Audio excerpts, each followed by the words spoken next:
The assassin.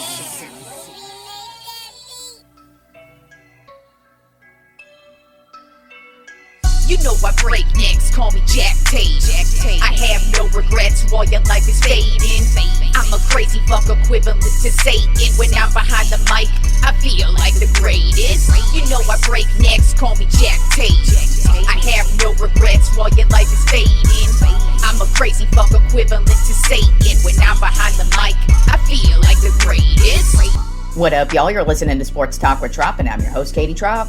Well, before we get into things, just wanted to let you know that there will be no shows on this coming Friday or next Monday because I will be in Phoenix, Arizona, hitting the studio with the homie Lex. Going to be working on some new music, so I'm just going to be holed up in the studio all weekend. So there will be no shows this Friday or next Monday, so I will be back next Friday, August 15th, with a brand new show.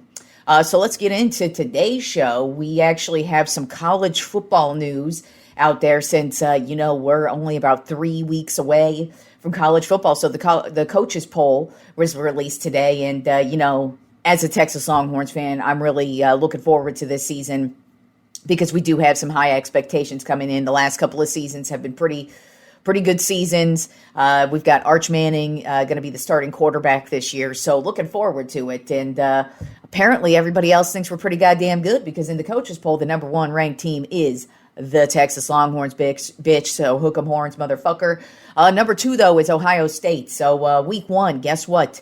Now, this is the coaches poll. This is not the official poll, so just remember that. But coaches poll, it's just... It just kind of lets you know it's pretty close to what the actual rankings usually are. But anyways, week one, we're getting Texas versus Ohio State right off the bat. So the top two teams that everybody's basically expecting to be the best teams in the league will be facing off against each other week one in college football. Then at number three, we have Penn State. Number four, Georgia. Number five, Notre Dame. Number six, Clemson. Number seven, Oregon. Number eight, Alabama. Number nine, LSU.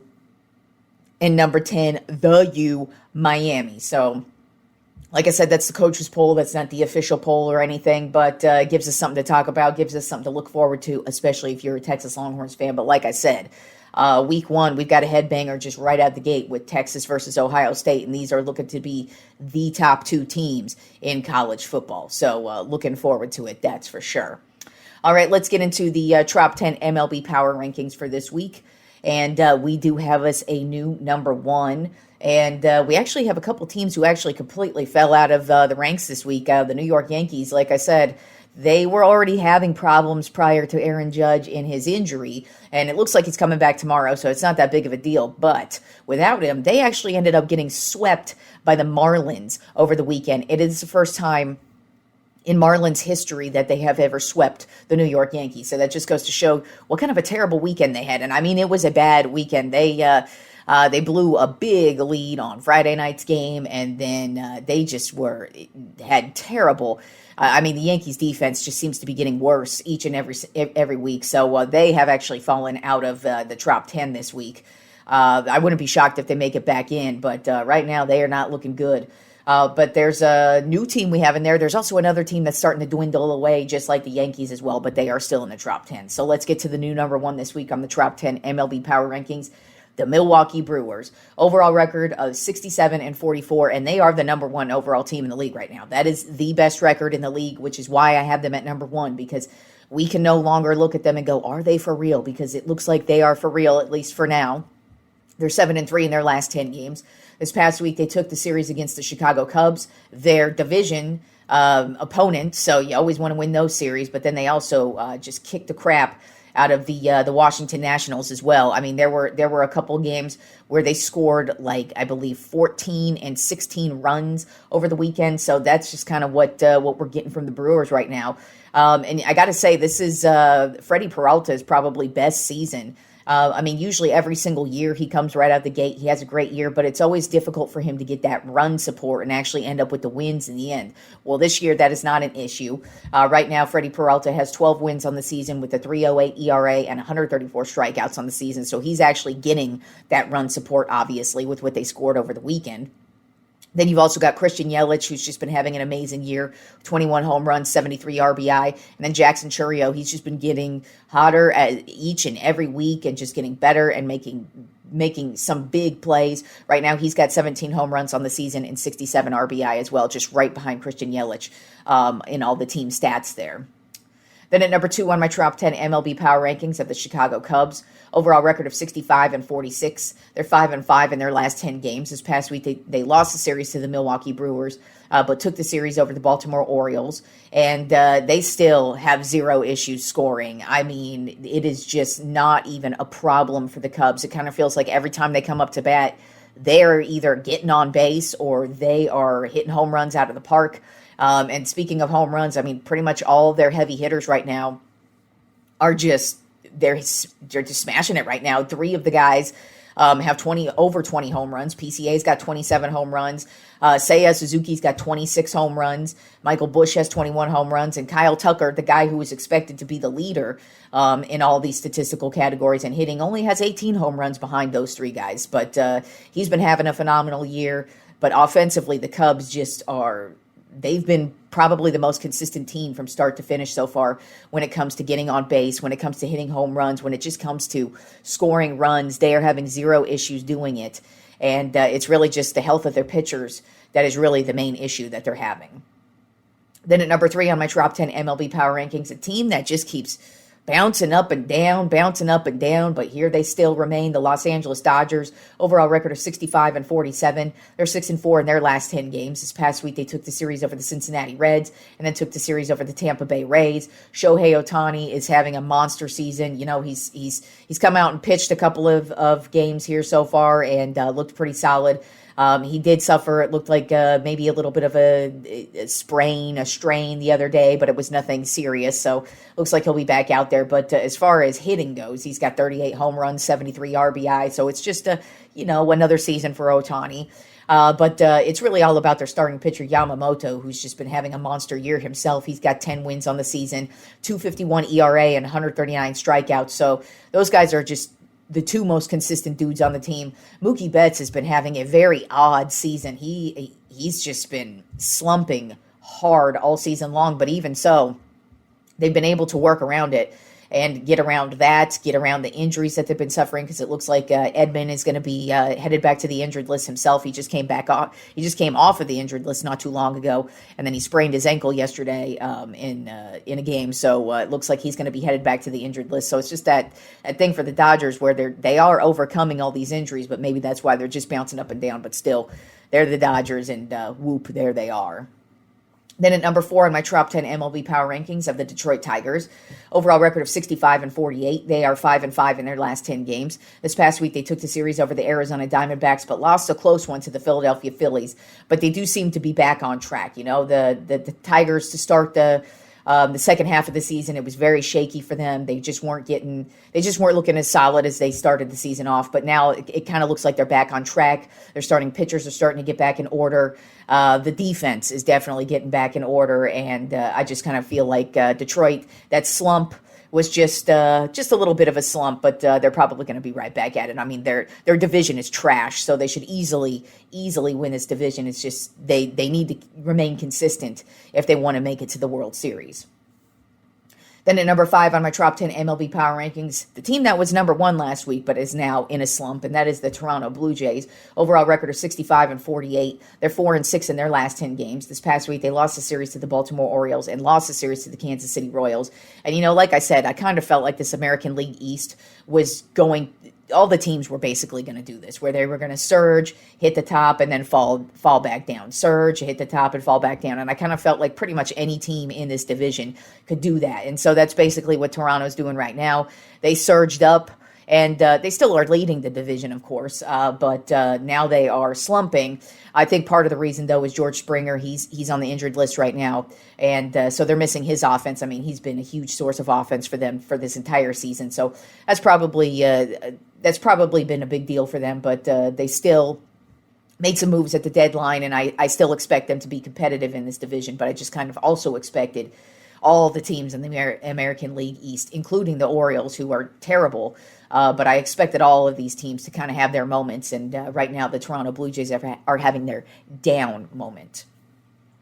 Then at number 6 on my Tropp 10 MLB Power Rankings are the Philadelphia Phillies. Overall record of 63-48. They're 5-5 in their last 10 games. This past week, they lost the series to the Chicago White Sox, but took the series over the Detroit Tigers. And Kyle Schwarber also continues his monster season as well. He had a huge weekend, made some huge plays. Right now, he's got 38 home runs and 88 RBI on the season. He just cannot be stopped. It kind of feels like every time Schwarber comes up to bat, this shit is going out of the park. It just feels like it every single time.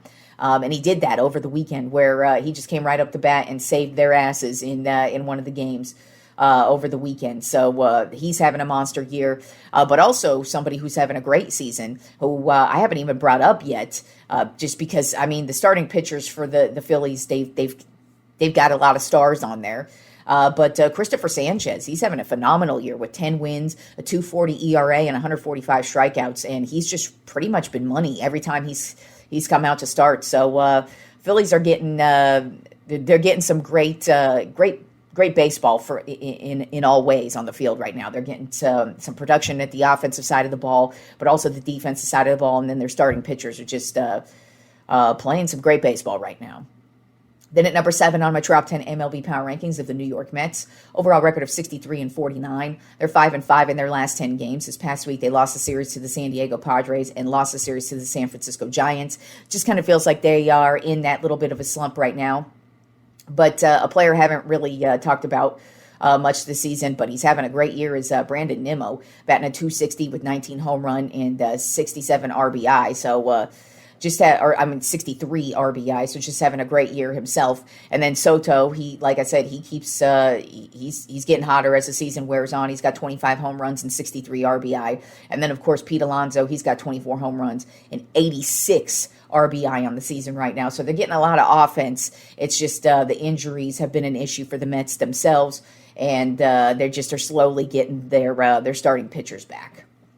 Then at number 8 on my Tropp 10 MLB Power Rankings of the San Diego Padres, overall record of 62-50. They're 7-3 in their last 10 games. This past week, they took the series over the New York Mets and took the series over the St. Louis Cardinals. Someone who's actually having quite the resurgence this season is Xander Bogaerts. It kind of feels like they're finally getting the production that they wanted out of him when they traded for him a couple of years ago. Because when they traded for Bogaerts, he was pretty much at the height of his career. He was one of the top dudes in the league. He was getting on base just about any time he could. That was his thing, was just getting on base, stealing bases, but also playing excellent defense. And then just the injuries have really been an issue for him basically throughout his entire time with San Diego. So it kind of feels like maybe he's healthy and they're finally getting the production that they need out of him, because he has been having a great year. Arias has also been getting on base as well. It kind of feels like Bogaerts and Arias are both of those dudes who are just always getting on base for the Padres. And then you've got Machado and Tatis playing great defense, but also just knocking them out of the park. And then, of course, the Padres made all those moves during the trade deadline. So we'll see what happens here, if that's able to give them more of a boost. But right now they seem to be playing some great baseball. And we'll see what happens with all the moves that they made at the deadline, if that affects them in a positive way. Then at number 9 on my Tropp 10 MLB Power Rankings, as I mentioned, the American League East. I kind of felt like all these teams were going to bounce up and down and have their moments, and here come the Boston Red Sox. Overall record of 62-51, 8-2 in their last 10 games. This past week, they took the series over the Minnesota Twins and swept the Houston Astros. But they started off very, very slow this season. But then once the All-Star break happened, they just rolled into the All-Star break with this 10, 11-game winning streak. But then were ice cold to start after the All-Star break. But here they come again.